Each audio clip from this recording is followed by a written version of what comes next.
I just wanted to transition into Willie Z being finally a champion. Yeah, Willie Z, man.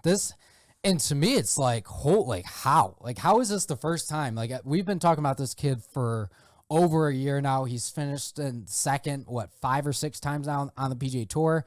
3 of those were in major championships. So it's just like, to me, when you watched his putt go in on that playoff, which on the 3rd playoff hole, which was, we'll get into that because what an electric factory that was. But when you watched his putt, like, I felt a weight coming off my shoulders. And I have no affiliation with Willie Z other than being a fan.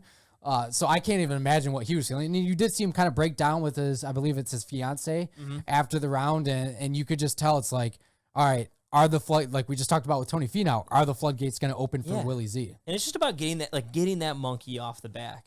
And in the way he won, like you can laugh. And if you look at the scorecard, like he bogeyed the 3rd playoff hole to win. But again, we'll talk more about it. It was a phenomenal bogey. And it's right. And even the whole back or that playoff, like I would say, like the golf on Sunday wasn't that exciting until the playoff. And the playoff, there was a lot of drama, a lot of really good golf shots between him and Sepp Straka. But either way, like you talk about, like, first off, not saying he got screwed. Everyone had impacted COVID, but he would have been promoted to the PGA Tour much earlier. But he just hadn't. I think he'd only had 2 wins on the Korn Ferry, but he was way ahead of everyone on the list. And because they didn't promote anyone a couple of years ago, he had to wait a full season. So next year, he technically wasn't qualified to play in the FedEx Cup playoffs. Well, now he goes and wins his first ever FedEx Cup playoff event.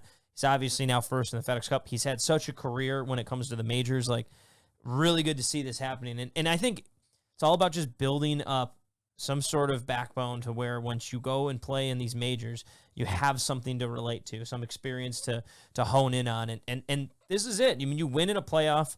You shoot 4 under on the final round. You go 63, 65, 66 to finish the last 3 rounds. Like, it is a phenomenal kind of 3 days of golf after a tough first round and then to go and win in the playoff. Just a guy who has figured it out, I think. Well, and I think with a new caddy. Yeah, with a new caddy, by the way, it's like, all right, do we blame his lack of not getting it done on his caddy? Like, that's a narrative now we can push. Whether it's true or not, that's something we can talk about. Why has no one talked about this? Like, I don't know. Like, imagine if an NFL team, I mean, that happened. Antonio Brown quit in the middle of a game. I was going to say a coach or anything. Big deal for like 3 weeks. About even past it. Like, no one even cares. He just quit, like, fired mid-tournament.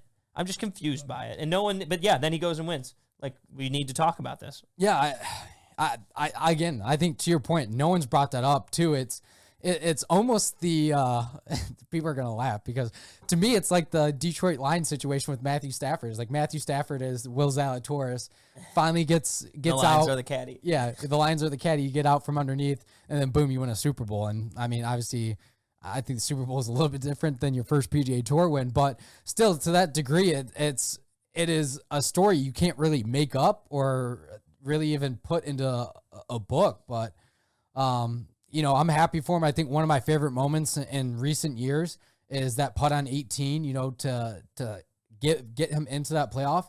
And he makes a huge clutch putt and then goes, what are they going to say now? I know. Like, what a moment, because it is like what's been the talk for most of the summer is Willie can't putt. Is he can't make the putt. His putter, it looks so bad. And he made a flurry of putts down the stretch to get himself into that playoff and ultimately get his first win.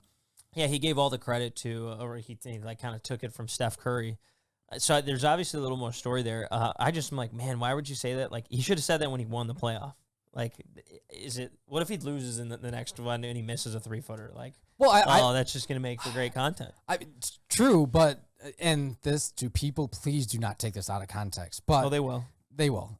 Tiger Woods was notorious for making fist pumps down the stretch, or, I mean, obviously his big celebration, and I get the U.S. Open's different at Torrey Pines, but that was just to force a playoff either. I think you feel the amount of pressure that's going on, and I think anytime you get a putt that you see from a foot or 2-3 feet out that you know is going to hit the back of the cup and go in, there's not really much better feelings in golf than that. Yeah, and I guess like my whole thing is I'm all for fist pumps. Like, I think that's great, but like what are they gonna say now? Like I don't. And he said himself though, he did say like, I was surprised that I said it. Yeah. He said it kind of just came out. Yeah, and that's and of course I have to be critical of it. But I've been a big Willie Z guy for my previous stint on a golf podcast. I was praising him when he got a random invite to the U.S. Open because of the COVID pandemic. Finished T6, so like this is a culmination of 2-3 years of where he had been, because that was kind of his first big break. Was he was leading the Korn Ferry? They got to invite him in it. Yeah. So yeah, it's a journey, and I mean now he's first in the FedEx Cup. Like he's obviously going to be on the President's Cup team. It's exciting to see what is next, what's going to be next for him, type thing. Well, and to your point too, you have the opportunity to be like, no, I was a Willie Z guy before. Oh yeah, before everybody else was, and I think I might have to check the tape and like bring it up. I think that's not to get too political like on this podcast, but that's something to hang your hat on. That's something that, same way we are with Sahith. Like, yeah, that's been our guy from the get-go. And you want to see that guy do well. Mm-hmm. And, I mean, it's like rooting for a team or a sport or like I grew up a NASCAR fan, so I rooted for individual people. So it's hard to like, you just see certain, I think, aspects in their personalities that you kind of connect with or can relate to, which, again, that's what makes being a fan so much fun. Yeah. And, I think seeing him have that moment this weekend, as I remember, I think actually the first time I heard about Will Zalatoris was through a Korn Ferry Instagram post or something. I just kept noticing he kept popping up. Yeah, like, okay, who's this guy? Yeah, and you kind of keep track of him after that. It's like something you don't forget. Mm-hmm. Yeah, and he's been on a meteoric rise, and it's all stemmed from. I mean, basically, he was able to figure out the putting. Now, while his putting is not like the best thing in the world, you can have these hot weeks, kind of like how Colin Morikawa does, where all of a sudden everything's going in, and when you're that good of a ball striker and you get your putter going a little bit, man, it can go a long way, where like other guys really need everything to match up correctly to hit. But he's number one in the FedEx Cup, and I mean, obviously we'll have the Tour Championship next week, but just to kind of go down. Well, so before we get to that, you haven't even talked about the playoffs. I was that's what I was going to say. The playoff was, would you call it one of the better playoffs in recent memory? I mean, I think it was, just from the standpoint of the two holes that they played. Three. They played two holes. Played 18 twice. Yeah, sorry. So to the two opposite holes that they played, there was just so much danger involved on both of them that makes it much more exciting, I think, in my opinion, as a consumer. Well, and the crazy thing, so like just take everything through the playoffs. So the 18th hole is a hard dogleg left. If you know what 18 at Sawgrass looks like, it's much sharper dogleg, where you can kind of go through and out of play, out of bounds, and you have to take on the water a little more. So they both par the first playoff hole. Him and Sepp Straka. Then the second playoff hole, I don't remember who went first, but Willie Z did. So he blocks it way right to where it hits like a tree and stays in bounds. It was going to go out of bounds. Yeah, just barely in play. And it was like, okay, so he's got to chip out.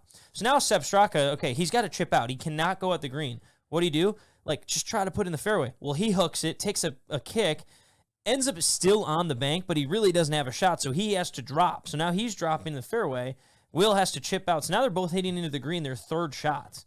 Yeah, and I think, so Straka knew, too. He knew, I think Will actually played before he did, and Will punched out. But if I was Sepp, like, wouldn't you try to get in there and try to advance it a little bit more? Well, that's what you'd think. But I think the thing is, it was on such a downslope, and the angle he had to go to, there was just so much danger. And he must have really liked the number. And what happened? He drops. Instead of trying to advance it like 30 yards, instead he drops and hits it at 4 feet.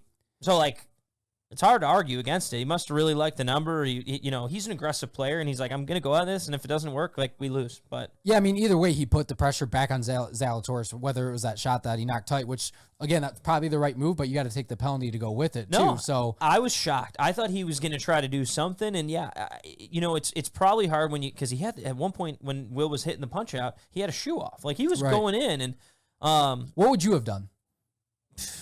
You're talking to a guy who's a bad player. But you're also a lefty. I will say, you're a lefty, though, too. I'm a lefty. I probably would have tried to advance the ball.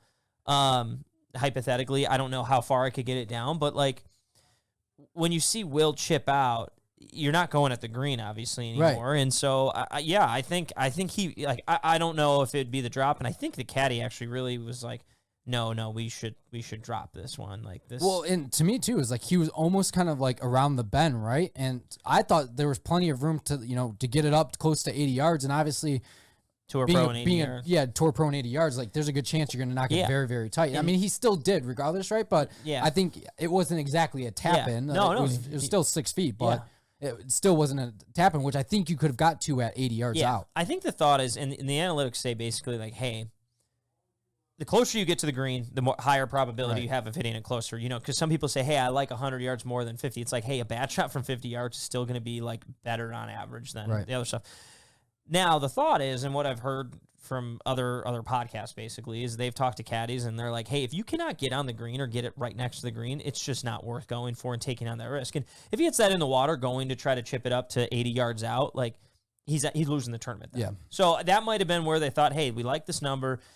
Even if you don't hit it close, but one, you have control to hit it closer and put the pressure on him. Right. Even if you don't, he has to go and deliver. So either way, would I have done it? I probably would have hit it and shanked it in the water or something. Because you know how I am. What about you? Part of me thinks I would have again, because you have their skill level, right? So you're just swapping positions. Part of me is like, and obviously I don't know. I don't know the deep analytics of Sepp Straka. Like, is he a good wedge player? Is he a better iron player? So I guess that comes into play. Again, I think I would have tried to get in. It's kind of what Tim talked about here on the podcast last week is stay aggressive. That's what kind of got you here. Yeah, you can't start hiding. And he was still aggressive. He just in a smart way, I guess. I just think it's hard, to give yourself the extra shot. And I get when I first saw, I was like, okay, it kind of makes sense. He already knows Will can't go at the green either, so he's just trying to keep pat with Will. But to me, it's just like, all right, I don't know if it would. It's hard to say. Was it a lack of confidence or is it a smart play? You're kind of flirting on that boundary there. Yeah. Some people may call it a lack of confidence, and other people are going to call it no, that was the right decision. Ultimately, it proved to be the right decision for him because they ended up tying on the hole. And I think what it comes down to is like, it's match play at that point, right? You're playing match play, and at that point, he put a foot in the water. He'd basically be hitting a wedge on a baseball stance, which that's pretty hard to control, and it can really go shoot left on for a righty, right? Which is where the water was. So I don't know if that had anything to do with it, but. You talk about him staying aggressive. So like now let's get to the par 3 so they go to 11, the third playoff hole, and Willie Z goes, the pin's tucked right. There's water all along the right, and there's this rock wall. And if anyone hasn't seen it, it was all over Instagram, Twitter, all that stuff. But Will Zalatoris blocks the right. You can tell he's leaning. He's like, oh crap, this is going in the water, and it takes like a soft bounce on the Bermuda grass, then bounces a few different times on the brick and settles basically on the brick. Now, if you're Step, like they know it didn't go in the water. They don't know what the deal is, but if you're Step, you're probably like, okay, like he's not in the water. But it's not good either. But he'd probably, I don't know if he knew it was on the rock wall or if was it just on the grass. Like he probably couldn't tell.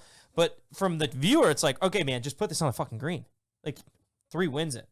What does he do? He stays aggressive, which is his game. I mean, that when he won the Honda Classic this year, he was very aggressive. And he blocks it in the water. It hits basically pretty similar to where Willie Z's hit. And it kicked in the water. So now Sepp drops. Willie Z walks all the way up, figures out what he does.